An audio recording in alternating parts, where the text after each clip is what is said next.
میں نے جس آیہ کریمہ کی تلاوت کی ہے وہ سورۃ الحشر کی آیہ کریمہ ہے۔ اس میں اللہ تبارک و تعالیٰ نے ایک انسان کو جھنجھوڑا ہے۔ اس کی وجہ یہ ہے، آخرت کے حوالے سے قرآن نے بات کی ہے۔ ویسے تو سورۃ الحشر میں مضامین ہی آخرت کے حوالے سے ہے، کیونکہ اس کا نام ہی سورۃ الحشر ہے، حشر کے متعلق ہے۔ ایک بات میں تمام آئے ہوئے مومنین اور مومنات سے کہنا چاہتا ہوں، میرے آقا صلی اللہ علیہ وآلہ وسلم کے دیوانوں اور اے سیدہ زہرا پاک کی کنیزوں، آج ہم لوگ ناکام ہیں گناہوں کی وجہ سے، اور ہر قسم کے گناہ ہماری زندگی میں موجود ہے۔ اس کی سب سے بڑی وجہ یہ ہے کہ ہم آخرت کو بھول چکے ہیں۔ ہم میں کا ہر انسان کم یا زیادہ آخرت کو فراموش کر چکا ہے۔ جس طرح سے اللہ پر ایمان لانا ضروری ہے، جیسے رسولوں پر ایمان لانا ضروری ہے، جیسے فرشتوں پر ایمان لانا ضروری ہے، جیسے اللہ کی کتابوں پر ایمان لانا ضروری ہے، ویسے ہی آخرت پر بھی ایمان لانا ضروری ہے۔ یہ آخرت کیا ہے؟ مثال کے طور پہ میں تھوڑا سمجھانے کی کوشش کروں کہ آخرت کیا ہے۔ یعنی جب ہم مریں گے تو مرنے کے بعد قبر میں جائیں گے، اور قبر دو میں سے کوئی ایک ہے، یا تو کسی کی قبر جنت کے باغوں میں سے باغ ہے، یا تو کسی کی قبر جہنم کے گڑھوں میں سے گڑھا ہے۔ میرے بھائیوں، یہ اپنے نبی کا فرمان ہے، یہ اپنے آقا کا فرمان ہے، اور اس پر ایمان لانا ضروری ہے۔ جو رسول اللہ کی بات پر ایمان نہ لائے، وہ لاکھ کلمہ پڑھے مگر وہ مسلمان نہیں ہو سکتا۔ اتنا پختہ یقین ہمیں ہونا چاہیے کہ یہ جو 2 گز زمین ہے، زمین کا ٹکڑا، یہ صرف 2 گز زمین نہیں ہے، بلکہ یا تو یہ جنت کے باغوں میں سے باغ ہے، یا تو جہنم کے گڑھوں میں سے گڑھا ہے۔ اللہ اکبر۔ اور اس کے بعد کی منزل آخرت کی یہ ہے کہ میدان محشر ہوگا، انسان سے اس کے اعمال کے بارے میں پوچھا جائے گا۔ اب آئیے میں آپ کے سامنے کوئی طویل دوسری بات نہ کرتے ہوئے صرف قبر کے کچھ احوال آپ کی خدمت میں پیش کروں۔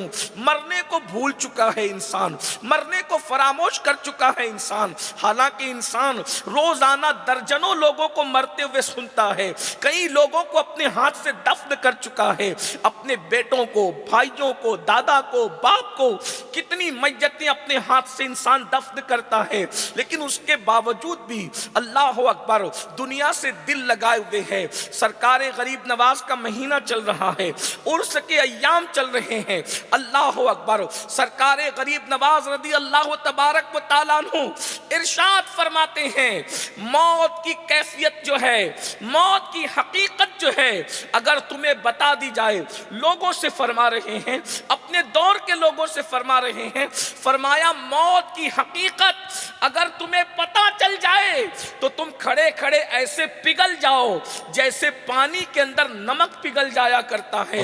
یہ غریب نواز فرما رہے ہیں، غریب نواز کے ڈنکے بجانے والوں، غریب نواز کا عرس منانے والوں، غریب نواز کے نام لیواؤں، یہ غریب نواز فرما رہے ہیں، موت کی حقیقت تمہیں نہیں پتا ہے، مرنے کی تکلیف تمہیں نہیں پتا ہے، اس منزل سے گزرنا ہے، بلکہ اللہ کے سچے رسول صادق و مصدوق مصطفیٰ کریم رؤوف الرحیم صلی اللہ علیہ وآلہ وسلم ارشاد فرماتے ہیں کہ اللہ اکبر، موت کی حقیقت جو میں جانتا ہوں، اگر وہ تم جاننے لگو تو اس طریقے سے پگھل جاؤ جیسے پانی کے اندر نمک پگھلتا ہے۔ آقا کا فرمان ہے۔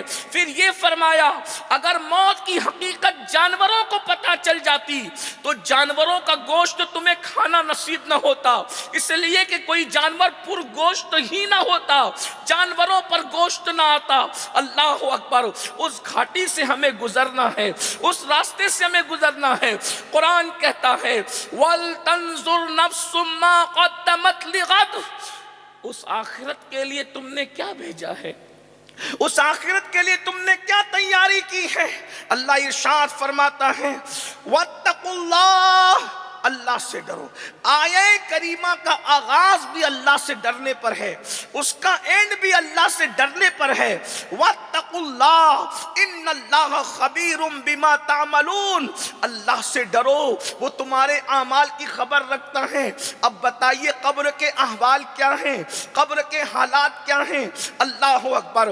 اب کسی کو گارنٹی ہے ہماری قبر جنت کے باغوں میں سے باغ ہوگی یا جہنم کے گڑھوں میں سے گڑھا ہوگی؟ حضرت سیدنا امام حسن البصری جو مولا علی کے مرید بھی ہیں، مولا علی کے خلیفہ بھی ہیں اور اتنے عظیم محدث اور عالم اور امام ہیں، جب مولا علی بصرہ تشریف لے گئے تو مولا کائنات نے فرمایا سب کے ممبر ہٹا دو، صرف ایک آدمی کا ممبر رہے گا، کسی کو خطاب اور بیان کرنے کا حق نہیں ہے سوائے حسن بصری کے۔ اگر کوئی نصیحت کر سکتا ہے تو وہ صرف حسن بصری نصیحت کر سکتا ہے۔ اللہ اکبر۔ یہ حسن بصری کون ہے؟ غوث پاک کے پیروں کے پیر ہیں، غریب نواز کے پیروں کے پیر ہیں۔ لیکن اب سنیے اللہ کا خوف ان کے دلوں میں کیا تھا۔ وہ امام حسن بصری جو سینکڑوں رکعت رات کو نماز پڑھتے تھے، وہ امام حسن بصری کبھی کبھی ایک رات میں پورا قرآن ختم کرتے تھے، وہ امام حسن بصری جو پیدل چل کر حج کو جایا کرتے تھے، وہ امام حسن بصری فرماتے ہیں جب سے میں نے حدیث سنی ہے، امام حسن بصری کہتے ہیں ذرا غور سے سننا میرے بھائیوں، توجہ فرمانا، امام حسن بصری کہتے ہیں جب سے میں نے حدیث سنی ہے کہ جہنم کے اندر ایک آدمی ہوگا جو سب سے آخری میں نکلنے والا ہوگا، سب سے آخری میں جو بندہ جہنم سے نکلے گا، اللہ اکبر۔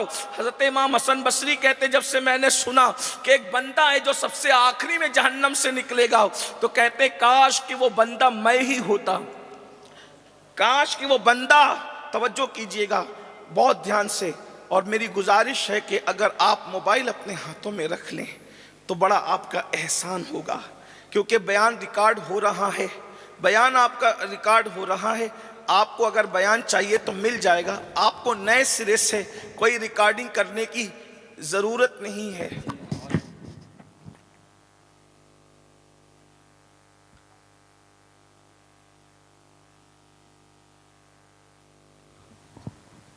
درود شریف پڑھنے سب مل کر بلند آواز سے، سب مل کر عاشقوں کی طرح درود شریف پڑھیں۔ صلی اللہ علی النبی الامی وآلہ واصحابہ وبارک وسلم، صلاۃ و سلام علیک یا رسول اللہ صلی اللہ تعالی علیہ وسلم۔ امام حسن بصری کہتے ہیں اللہ کے رسول علیہ السلام نے ایک شخص کا ذکر کیا، فرمایا کہ جہنم سے سب سے آخری میں جو بندہ نکلے گا وہ بندہ فلاں فلاں ہوگا۔ امام حسن بصری کہتے ہیں تمنا کیا کرتے تھے، کون؟ مولا علی کے خلیفہ۔ ذرا غور تو کریں، مولا علی کے چند ہی خلفاء ہوئے ہیں۔ میرے اپنے علموں کے مطابق مولا کائنات کے تقریباً 4 یا 5 خلفاء ہیں۔ ایک سیدنا امام حسن بصری ہے، ایک امام حسن ہے، ایک امام حسین ہے، ایک حضرت کمیل ہے۔ ان چاروں کو میں جانتا ہوں، اس کے علاوہ اور بھی کسی کی تحقیق میں ہو تو الگ بات ہے۔ یہ 4 خلفاء مولا کائنات نے 4 لوگوں کو خلافت عطا فرمائی تھی۔ یہ طریقت والی خلافت جس سے سلسلے چلتے ہیں، اللہ اکبر، اندازہ فرمائیں۔ اور پھر امام حسن کے ذریعے بھی کوئی سلسلہ طریقت کا بظاہر آگے نہ بڑھا، حضرت کمیل کے ذریعے بھی طریقت کا سلسلہ کوئی آگے نہ بڑھا۔ اب طریقت کا سلسلہ آگے بڑھا تو 2 خلفاء سے، ایک امام حسین شہید کربلا کی ذات ہے اور ایک سیدنا امام حسن البصری کی ذات ہے۔ اب غور کیجئے میرے بھائیوں، امام علی کا خلیفہ، مولا کائنات کا خلیفہ، سیدنا علی کرم اللہ تعالی وجہ الکریم کا خلیفہ، غوث پاک کے پیروں کا پیر، غریب نواز کے پیروں کا پیر، کیا تمنا کر رہے ہیں؟ فرماتے ہیں اللہ کے رسول نے جہنم سے جس آخری بندے کے نکلنے کی بشارت دی ہے کہ سب سے آخری میں فلاں بندہ نکلے گا، امام حسن بصری کہتے کاش وہ بندہ میں ہی ہوتا۔ تو لوگوں نے کہا آپ جہنم سے نکلنے کی تمنا کر رہے ہیں؟ فرمایا اسی لیے تو تمنا کر رہا ہوں کہ حضور نے گارنٹی دی کہ وہ جہنم سے سب سے آخری میں نکلے گا، مگر نکلے گا تو صحیح، مگر میرے لیے تو یہ بھی گارنٹی نہیں ہے ہے کہ حسن جہنم سے نکل سکے گا کہ نہیں نکل سکے گا؟ اللہ اکبر، یہ وہ لوگ ہیں اللہ کے بندو، آج ہمارا کیا حال ہو گیا ہے، ہم گناہ پر گناہ کر رہے ہیں، جنت کے خواب دیکھ رہے ہیں۔ ایک بات میں آپ کو بتاؤں، ہم جنتی یا جہنمی آسانی کے ساتھ آپ سمجھ سکو گے۔ زمین کے اوپر جنت ہے اور پھر اس کے بعد ایک آخرت کی جنت ہے۔ جو زمین کے اوپر جنت ہے اسے مسجد کہتے ہیں، اور اس کے بعد اللہ اکبر جو حقیقی جنت ہے وہ تو ہے۔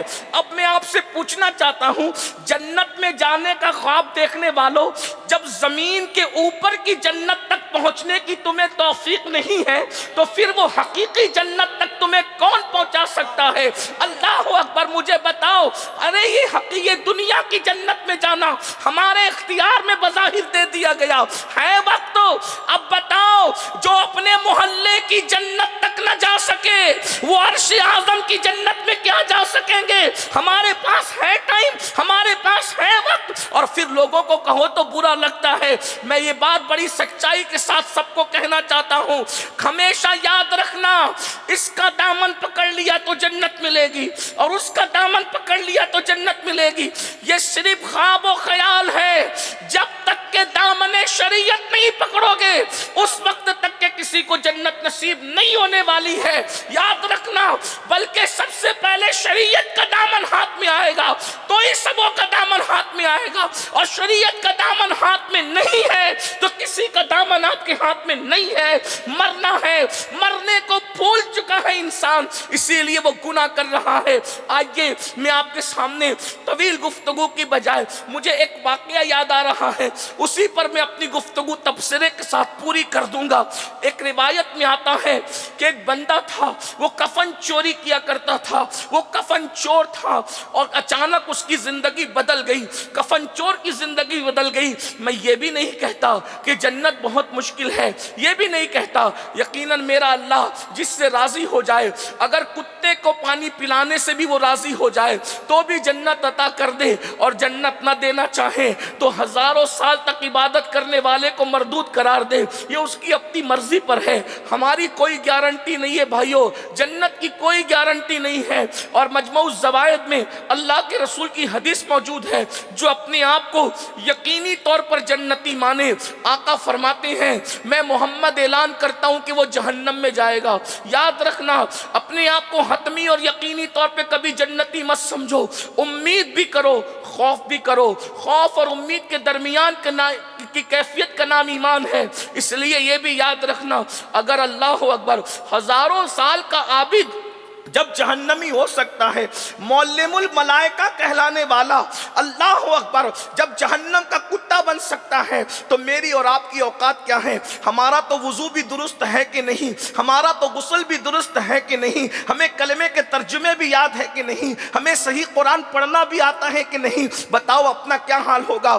اگر رسول اللہ کی بات کو مانتے ہو تو یہ بات ہمیں یقین کے ساتھ جاننا چاہیے کہ آخرت حق ہے، اللہ فیصلہ کرے گا اور ضرور فیصلہ کرے گا، اور فرماتا ہے فَيَغْفِرُ مَن يَشَاءُ، جس کو چاہے گا بخشے گا، وَيُعَذِّبُ مَن يَشَاءُ، اور جس کو چاہے گا عذاب دے گا، وہاں کسی کا کچھ نہیں چلنے والا۔ تو وہ حکایت مجھے یاد آتی ہے، ایک کفن چور اچانک اس کی زندگی میں تبدیلی آ گئی، اور یاد رکھنا اللہ کسی کو بدلنا چاہتا ہے تو اس کو کوئی نہ کوئی ایسے راستے پہ ڈال دیتا ہے، ایسے کسی جلسے میں بھیج دیتا ہے یا کسی کی آواز سنوا دیتا ہے، اور بہانہ بن جاتا ہے زندگی کو بدلنے کا۔ کفن چور اچانک بدلا، روتے دھوتے ایک بزرگ کے پاس آیا، اور آنے کے بعد کہنے لگا سرکار میں بہت بڑا مجرم ہوں، میں بہت بڑا پاپی ہوں، میں بہت بڑا گنہگار ہوں۔ بزرگ نے فرمایا کیا گناہ ہے؟ کہا میں بتا نہیں سکتا۔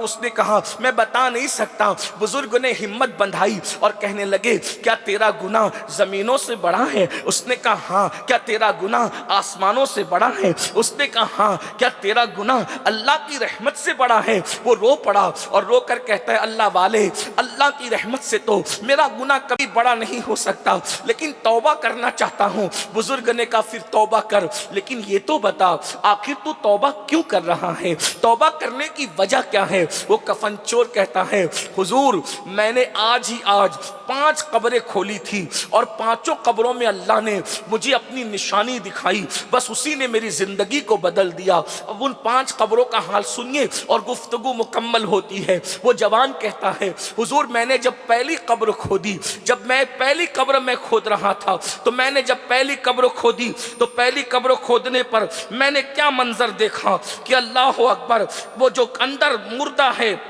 اندر جو مردہ ہے اس کا حال یہ ہے کہ اللہ اکبر اس کا منہ قبلے سے پھرا ہوا ہے، یعنی اس کا چہرہ جو ہم مرتے وقت قبر میں لٹاتے ہیں تو چہرہ قبلے کی طرف کر دیتے ہیں۔ وہ کفن چور اپنے پیر سے کہتا ہے، اپنے مرشد سے کہتا ہے میں نے دیکھا کہ اللہ اکبر میت کا منہ قبلے سے پھرا ہوا ہے اور اس کا منہ سور اور بندر کی شکل اختیار کر گیا ہے، سور اور بندر کی شکل اختیار کر گیا ہے۔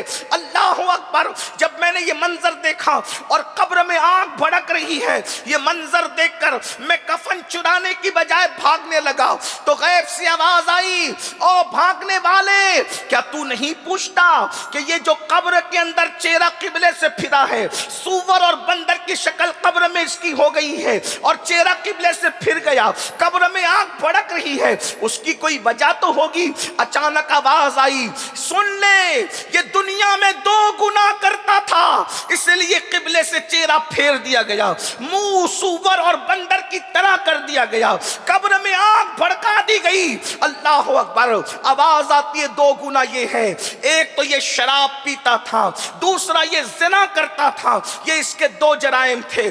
یہ سناٹا قبرستان کا تمہیں دھوکے میں نہ ڈالے، قبرستان کے سناٹے سے دھوکے میں آنے والوں اندر سکون نہیں ہے، اندر سناٹا نہیں ہے، یا تو کوئی جنت کے مزے لوٹ رہا ہے یا تو کوئی جہنم کا کتا بن رہا ہے۔ بتاؤ آپ کی کیا مرضی ہے، آپ کی کیا خواہش ہے؟ اللہ اکبر 2 گناہ، ایک تو نشہ کرتا تھا، ایک تو زنا کرتا تھا، یہ 2 گناہ اس میں موجود ہیں۔ اللہ اکبر چہرہ قبلے سے پھر گیا، منہ سور اور بندر کی طرح ہو گیا۔ میرے بھائیوں بتاؤ تو صحیح، اگر چہرے پہ معمولی سی پھنسی آ جائے تو لوگ بے چین اور بے قرار ہو جاتے ہیں، لوگ مضطرب ہو جاتے ہیں، لوگ تڑپ جاتے ہیں۔ آج کاسمیٹک آئٹم پر اتنا خرچ کیا جا رہا ہے اتنا کسی پہ خرچ نہیں کیا جا رہا ہے۔ انسان کھانے کے معاملے میں ہلکی غذائیں لے رہا ہے لیکن کاسمیٹک آئٹم مہنگے خرید رہا ہے تاکہ وہ خوبصورت نظر آئے۔ دنیا کی خوبصورتی کے مت والو، کیا تم یہ بھول گئے اللہ کے رسول علیہ السلام نے فرمایا جس نے دنیا میں نشہ کیا ہوگا جب وہ اپنی قبر سے اٹھے گا یا تو سور کی شکل لے کر اٹھے گا یا تو بندر کی شکل لے کر اٹھے گا۔ میری قوم کے جوانوں، تمہارے نبی کا فرمان ہے، میرے نبی کا فرمان ہے، ڈر نہیں لگتا؟ آج میری قوم کے ننھے ننھے بچے، چھوٹی چھوٹی عمر کے بچے، 16 17 سال کے بچے نشے کی طرف جا رہے ہیں۔ کوئی ایم ڈی کا نشہ، کوئی شراب کا نشہ، طرح طرح کے نشے نکل گئے، کوئی دواؤں سے نشہ کر رہا ہے۔ میں زیادہ نہیں، ایک واقعہ اس سلسلے میں عرض کرتا ہوں تاکہ آپ کو حیرت ہو کہ نشہ کتنی دردناک چیز ہے۔ حضرت امام مالک الدینار کہتے ہیں میرا ایک دوست تھا، عالم محدث اور فقیہ تھا، مرا تو کافر ہو کے، عالم محدث اور فقیہ کافر ہو کر کے مرا۔ اللہ کی پناہ، بولو معاذ اللہ، اللہ کی پناہ۔ ایمان پر خاتمے کی دعا کیا کرو، اس لیے کہ ایمان پر خاتمے کی گارنٹی کسی کی نہیں ہے۔ حضور شیخ عبد القادر جیلانی غوث پاک فرمایا کرتے تھے کہ جس دن میرا خاتمہ ایمان پر ہوگا وہی دن میرے لیے عید کا دن ہوگا۔ اور غوث پاک فرمایا کرتے تھے کہ جو ایمان پر خاتمے کی فکر نہیں کرتا مجھے ڈر لگتا ہے کہ وہ کافر ہو کے مرے گا۔ نمازیں کتنی پڑھ لو، روزے کتنے رکھ لو، کوئی گارنٹی نہیں ہے ایمان پہ خاتمے۔ جب اللہ اپنی خفیہ تدبیر کرے تو نبی کا بیٹا بھی کافر ہو کے مر سکتا ہے۔